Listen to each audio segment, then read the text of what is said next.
Un impressionnant incendie a eu lieu hier à Gros-Ray-l'Erchin.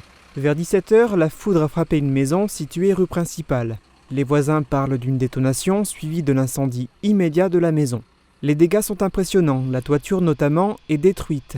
Par chance, les occupants de la maison n'étaient pas là, ils étaient partis en vacances. Pendant les opérations d'extinction et de sécurisation, la route a dû être coupée.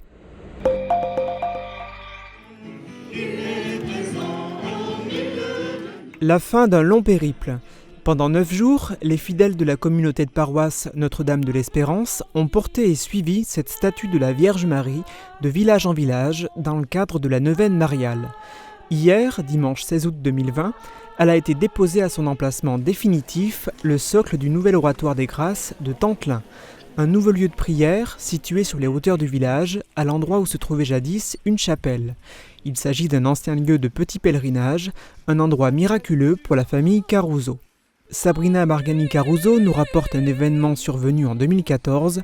Son mari aurait alors obtenu un songe. Je le vois débarquer. « Ma chérie, il faut que je te dise quelque chose. » Je me suis assoupie et j'ai eu quelque chose qui m'est venu dans le cœur. J'ai eu dans le cœur qu'on allait demander à l'endroit de la chapelle la grâce d'avoir un enfant, qu'on allait obtenir la grâce d'avoir un enfant et qu'on devrait faire construire cette chapelle. Sabrina et Severino ont vainement essayé d'avoir un enfant pendant 7 ans. Tous les deux très croyants, ils se rendaient dans différents lieux saints situés dans le monde entier pour obtenir cette grâce en vain. Contre toute attente, c'est dans leur village, au niveau de l'ancienne chapelle du Groberg, que leurs prières auraient été entendues. Ils se sont rendus à cet endroit le 20 septembre 2014 pour obtenir la grâce d'avoir un enfant. On a invoqué le Seigneur et on a demandé l'intercession de Notre-Dame des Grâces, Notre-Dame de l'Espérance et des 14 saints auxiliaires. Et en fait, on est rentré chez nous. Je ne vous raconte pas la suite, je vous dis juste une chose, c'est que dès le lendemain, j'avais déjà des premiers signes de grossesse. 9 mois plus tard, Elisa est venue au monde. 2 années plus tard, son frère Josué est venu la rejoindre. En raison de ces faits considérés par certains comme miraculeux, les époux Caruso ont souhaité faire construire un oratoire. Réalisé en marbre de Toscane, poli en Sicile, cet édifice a été réalisé par des membres bénévoles de l'association des Amis de l'Oratoire des Grâces. Sa construction a été possible grâce aux dons de généreux donateurs anonymes. Depuis hier, il accueille cette statue de la Vierge Marie de Nazareth.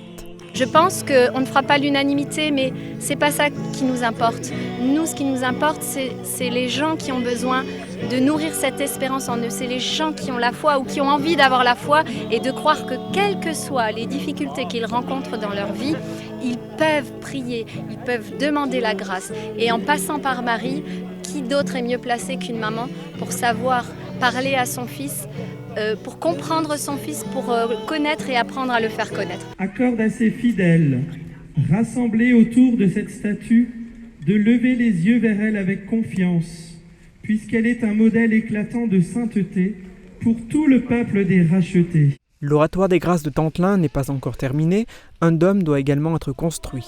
Pour ce faire, de nouveaux dons doivent être récoltés. C'est du côté de Montbrunn que les footballeurs sarregueminois ont affronté l'équipe de Saint-Avold, un match d'avant-saison qui conclut leur 4e semaine de préparation. Un match avec peu d'automatisme et avec une équipe sarregueminoise qui n'a pas toujours su garder le ballon. Mais pas de quoi inquiéter l'entraîneur Salem El Foukhari. On sort d'une semaine énorme de travail. On est dans une étape un peu où on accumule la puissance avec beaucoup de renforcement, des choses comme ça.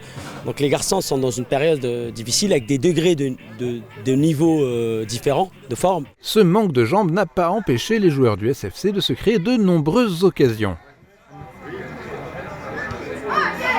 Sans pour autant réussir à faire rentrer le ballon dans le but adverse. Un manque de production dont n'a pas profité Saint-Avold, le score final est de 0-0.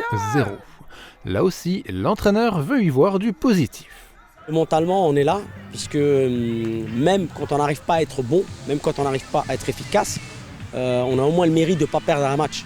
Donc c'est déjà bien. Si on ne sait pas le gagner, il ne faut pas le perdre. Donc aujourd'hui, on a montré ça aujourd'hui. Avec cette préparation, le SFC affine ses objectifs pour la prochaine saison en Régional 1, jouer le haut de tableau et aguerrir les plus jeunes joueurs.